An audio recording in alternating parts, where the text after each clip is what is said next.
Good morning. Welcome to Sports Deck Live on Comcast Channel 26, also streamed on Facebook, along with my co-producer, my producer, Alden Niawani. I'm Ed Nunez. Our special guest today, Sandia boys baseball coach Chris Eaton. The second-ranked Matadors will take on Las Cruces Mayfield this Saturday at Sandia at 11 o'clock. Coach, welcome to the show. Yeah, thanks, Eddie, for having me, man. I'm honored to be on.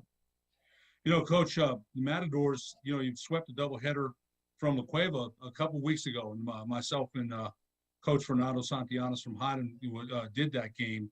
And, you and I had talked before the game, and Sandia hadn't beaten La Cueva since 2015. Since then, you've won, I think, 4 straight after that.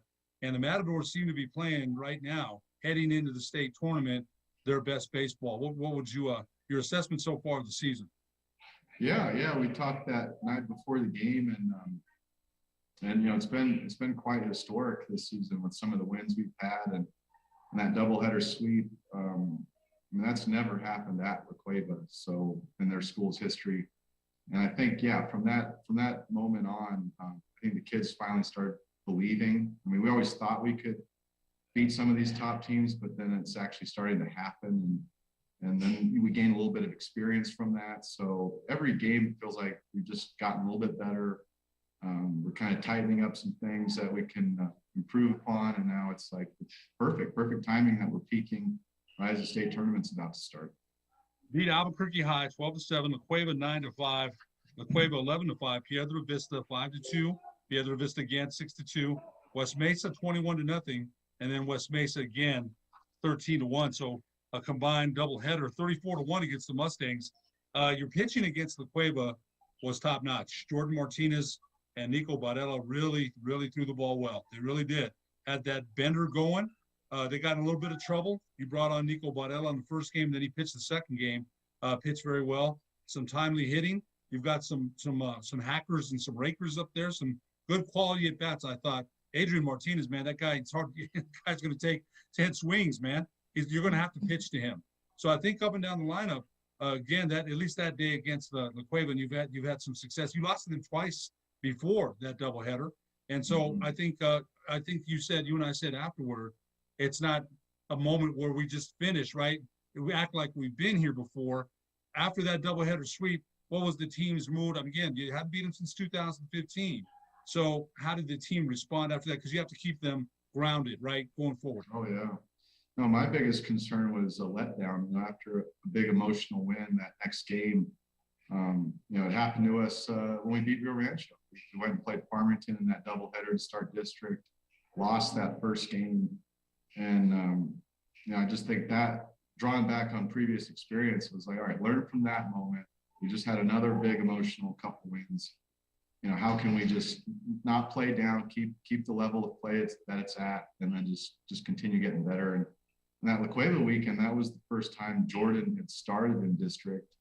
And then I've never in my career used a pitcher in back-to-back games unless it's a closer role. So to close Barella game 1, it was actually our pitching coach, Dave Hendrick, who suggested, hey, we don't have a lot of time in between games. Nico's already hot. He's ready to go. Why not just treat this like a long inning?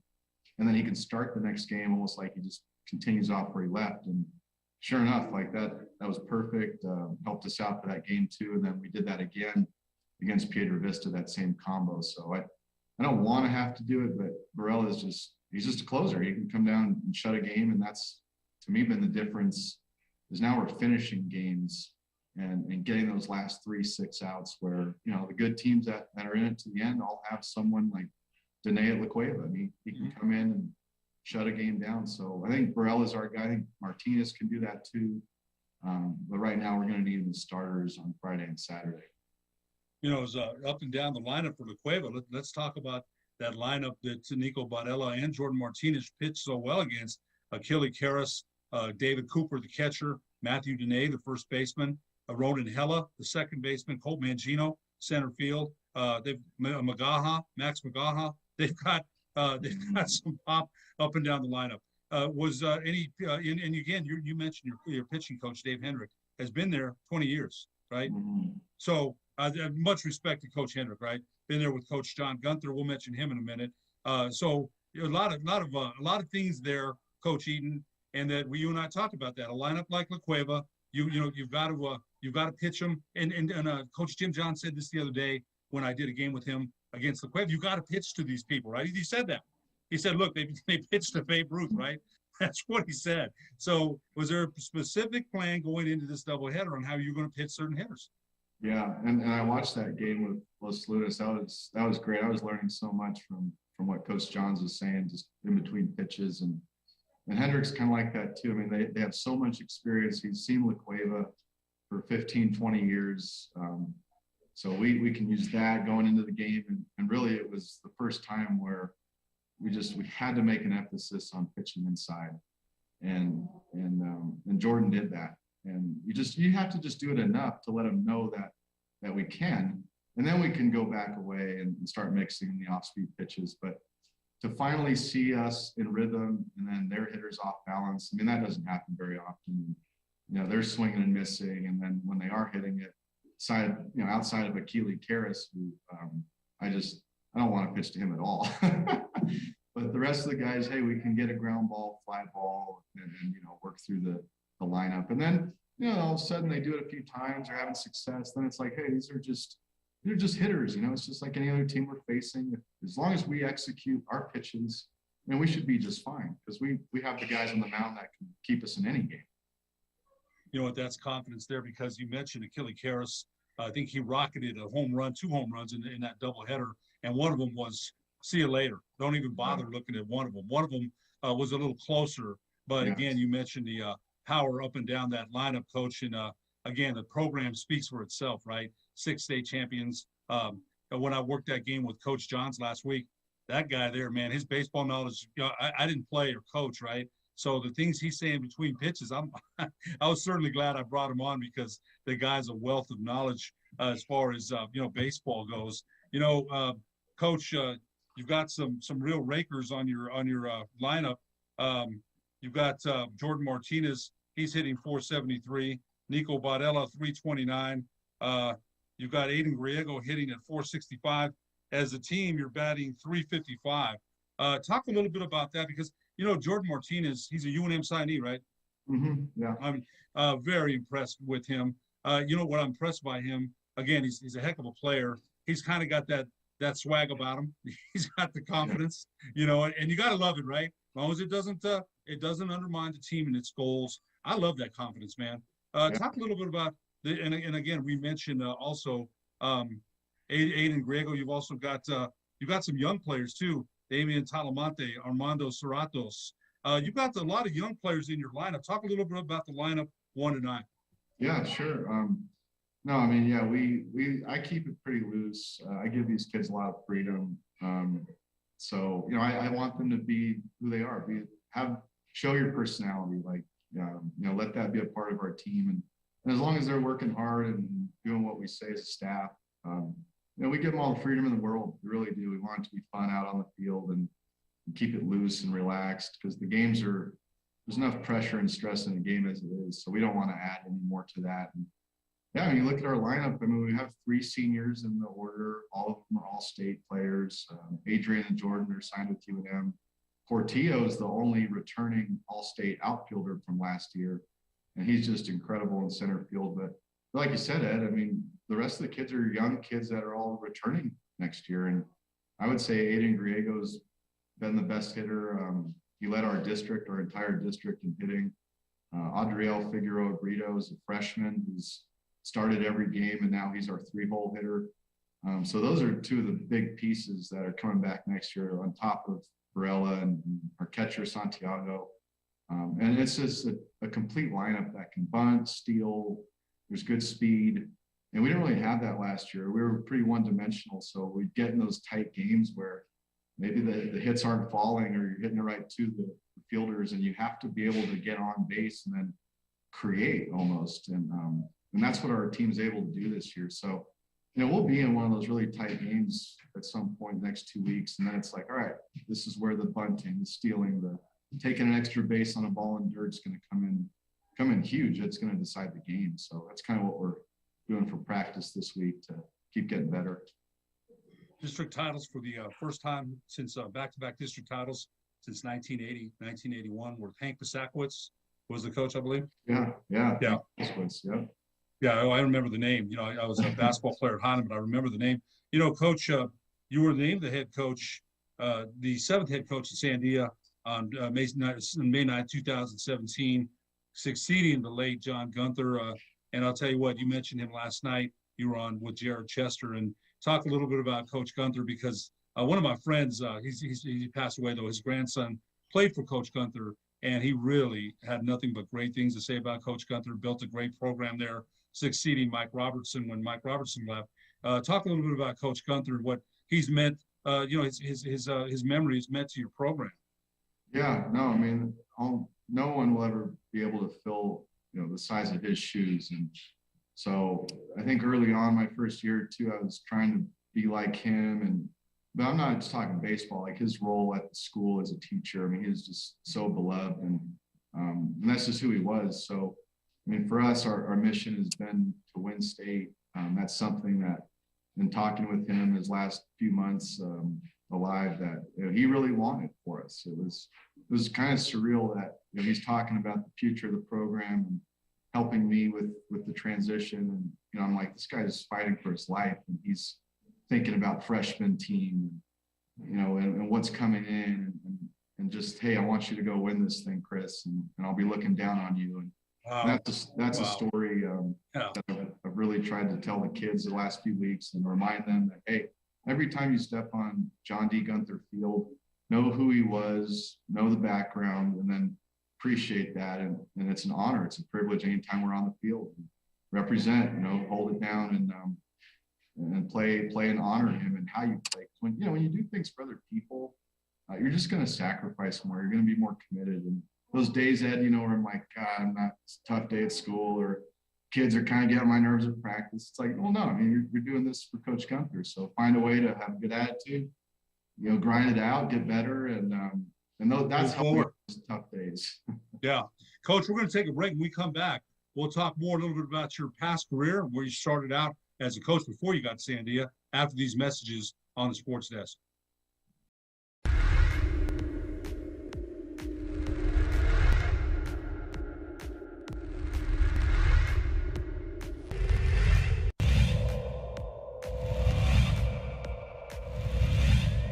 In fact, this game was scheduled for 9 a.m. and we rescheduled it to the afternoon. Can Dalton Shpilka stay alive? Oh, that one's a little long. And that does it. Game, set, and match in favor of Cameron King.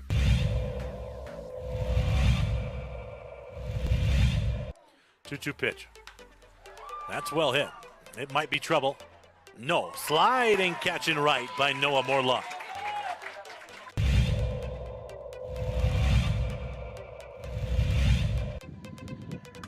That's a hit past the pitcher. And just like that, we'll have another runner come in. And wow, just like that. La Cueva strikes again as Melania Macias comes in.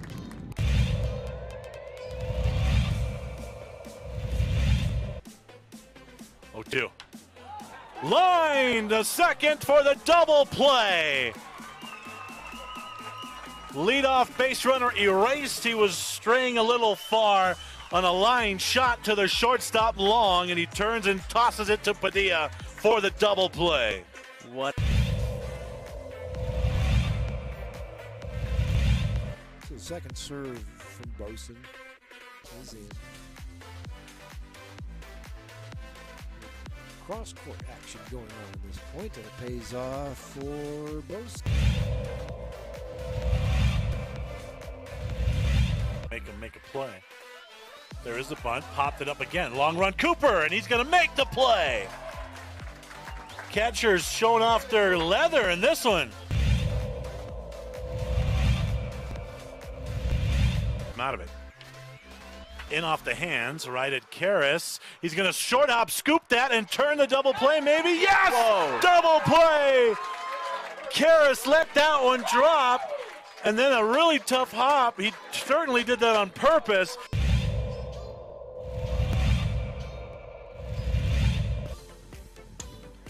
Wow, that's a shot. Wow, that'll do it. Oh my gosh. man, a shot to center field over the fence for Genesis Jaramillo. And that's it, man, 10-0. Bears with the hot bats right now.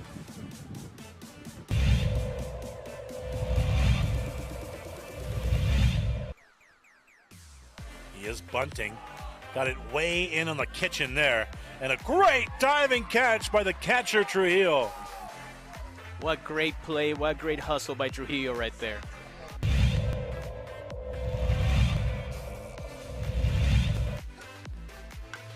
That's well hit to Cooper. It is high. It is deep. It is showing an in-flight movie. Home run, David Cooper.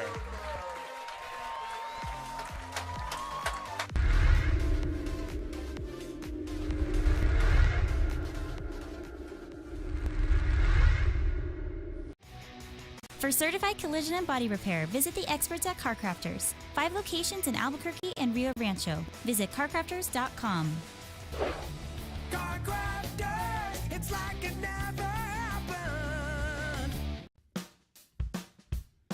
Well, I'm going to the frontier, walk up to the cashier, order up a root beer and a number 1. Cover it with green stuff, 1 scoop is not enough. Find a booth is real tough, back by the Duke. Meet my family, meet my friends in the quirkiest restaurant I have ever been. All of Albuquerque's favorite spot, it's the Frontier Restaurant. The Frontier Restaurant is a proud supporter of ProView Networks.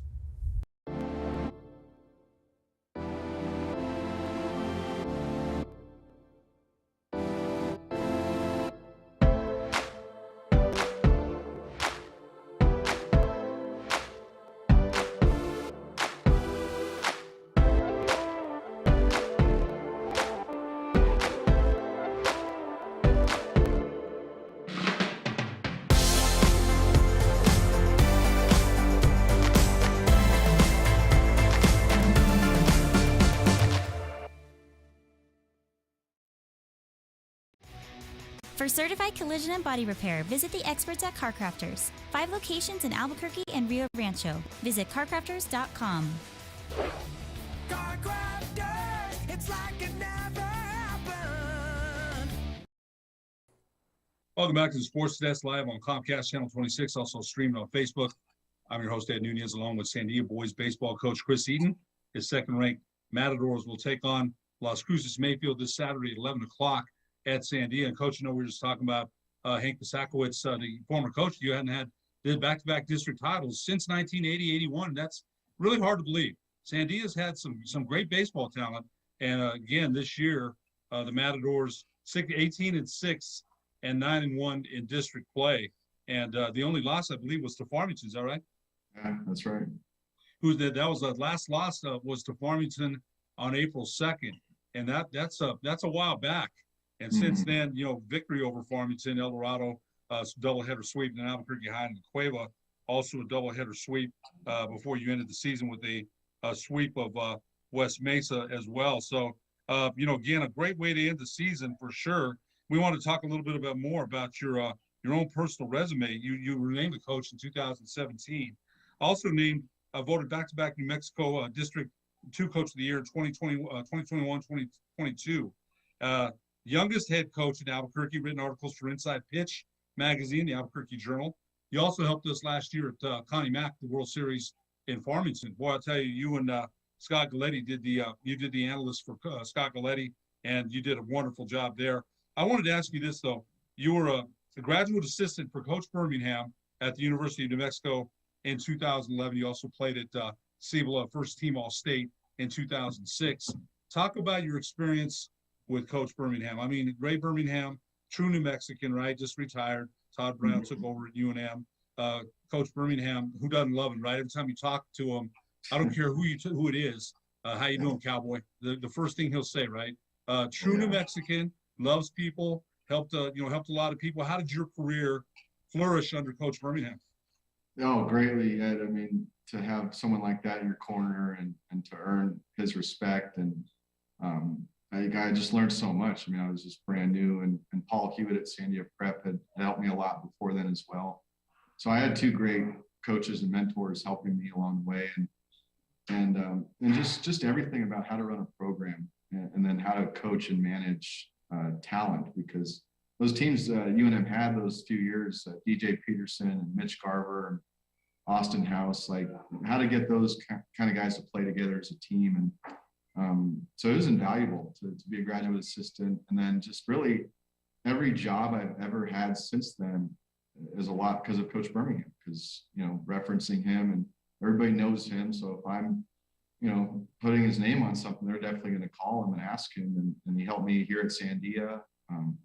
So, you know, he's the face of baseball in our state. So, but it wasn't easy. I mean, you know, being new and understanding the grind it takes to coach, there was a lot of things I had to learn, a steep curve. But he was patient with me and very generous. And like I said, since then, he's helped me every step of the way. That's what a great mentor to have there. And you know, we've done more baseball last year and then this year. And I think having analysts, I use Coach Jim Johns, the Hall of Famer from El Dorado. I use Coach Fernando Santiadas. There's so much to learn about situational baseball, right? There's so many things to learn. And you played at Cibola. You were All-State in 2006, and you coached. You got a great staff as well too with at Sandia. But kind of explain a little bit about that, about the just the situational heart of baseball. There's even hearing Coach Johns last week when I did a game with him. There's so many things to think about when there's a runner on. Do you hold them? What kind of pitch you're going to throw? Does a runner take off on a 2-0 pitch? When's the best time to steal? On what kind of pitch? Talk a little bit about how your own philosophy around baseball was developed, not only with Coach Birmingham, but your playing experience as well, Chris. Yeah, no, absolutely. I hate to give out too many secrets, but we've had Coach Johns sometimes last few years. He actually will come to a practice or two of ours, and he'll kind of manage it. He'll kind of run us through a practice. The way we do batting practice is straight from him and how he used to do it at El Dorado. So I just figured, I mean, there's a guy that's won all these state titles in the Hall of Fame. However he's doing it, obviously that way works. And I want to learn. Maybe there's things I want to add to it, but he's great with his time. And it's funny now, like playing at Cibola against these coaches who some of them are still coaching. So to go from playing against them and how their teams played to now having to coach and strategize against them, that's been some of the most fun, with facing like an Orlando Griego or a Pineda and yeah, that part of the game. I mean, that is everything, is teaching those situations. We do some sort of situational baseball every single day at practice. Learning how to get a guy in from third, guy at second, no outs. On the mound, and talking to the pitchers, what are we trying to do when they get certain situations on the base paths? And then if the kids can actually start thinking the game in those terms, you add that to the talent they have. You know, now we've got a pretty tough team. So that's always ongoing. That's the big process there. But it's those other coaches, those guys have been doing this for a long time. I'm always calling them, trying to pick their brain. We played Valley this year. I was talking to Coach Kuhn about baseball, and we have some great coaches in our city. So I'm honored to be included with them in the fraternity. It was funny because you mentioned Valley High School, and then Rod, they just named the field after the late. Roger Cordova's still alive. They just named the field after Coach Roger Cordova Field. So when you mentioned great baseball coaches, Ron Murphy at Rio Rancho, right? You mentioned Orlando Griego, who I had on the show a couple weeks ago, and Gerard Pineda, who won six. He's won 6 championships, or 6 at La Cueva. You know, you also were at Sandia Prep, assistant at Texas A&M, Texarkana, assistant recruiting coordinator at Colorado School of Mines, assistant at 2014 New Mexico Highlands, West Texas A&M University in 2012. So, you know, Coach, you've had a lot of experience around the game, and you're someone that's still trying to learn and absorb all you can. This game, where do you think your team is from COVID 2 years ago? You had to rebuild, right? They shut down the whole season 2 years ago, and then last year we actually played some games, and there was a champion awarded. What do you think your program is? And you had to come back from that. What do you think your program is now? You're a second seed in the state tournament. You'll face off against Las Cruces Mayfield on Saturday at 11 a.m. at Sandia. Yeah, there were a lot of seniors that didn't get that year, that COVID year, that never even got to play a season. And we only had 2 seniors that year. But we felt like, that was our first year where, hey, we actually legitimately have a chance to win state, win district, things like that. And so to not have that year, and then fortunately to play last year, we felt like, all right, now we get our chance. So we got really close, but we learned how to win last year and what that looks like and what it takes. So then going into this year, this year really felt like the first real year of being here for me in the program and being back at school. The kids we had coming back, we've been around them a few years. So it's been a fun process to get there. And then now to just, every year for the last 5 years, we've just gotten a little bit better each season. And then now, yeah, we're doing historic things. We're really close. I feel like we're on the verge of winning that state title. And we get a chance, you do 11 and a half months for these 2 weeks. So this is what it's all about. And we're honored, we're grateful, we're healthy. And that's really all you can ask for right now. So it's been fun, just trying to enjoy it, not take it for granted, just enjoy every second and the kids that we have, because we have some great kids. Yeah, you really do. There's a quick look at the bracket. Coach Eaton, you know what, we got to let you go, but I'll tell you what, I got to be a good friend of yours last year when we worked at Connie Mack. Absolutely. I really enjoyed working with you, and I enjoy always talking to you. We wish you the best luck. The best of luck Saturday against Las Cruces Mayfield. I'll have the call. I'll see you down there at Sandia at 11 a.m. So, Coach, again, thanks for joining us today on the Sports Desk. Hey, thanks, Ed, for being on it. Anything you need, look forward to talking to you soon. You bet. For producer Aldi Iwani, I'm Ed Nunez. We'll see you next week on the Sports Desk.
This game was scheduled for 9 a.m. and we rescheduled just to the afternoon. Can Dalton Shpilka stay alive? Oh, that one's a little long. And that does it. Game, set, and match in favor of Cameron King.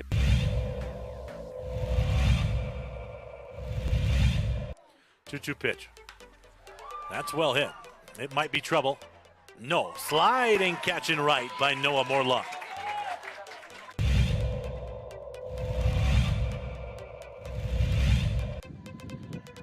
That's a hit past the pitcher. And just like that, we'll have another runner come in. And wow, just like that. La Cueva strikes again as Melania Macias comes in.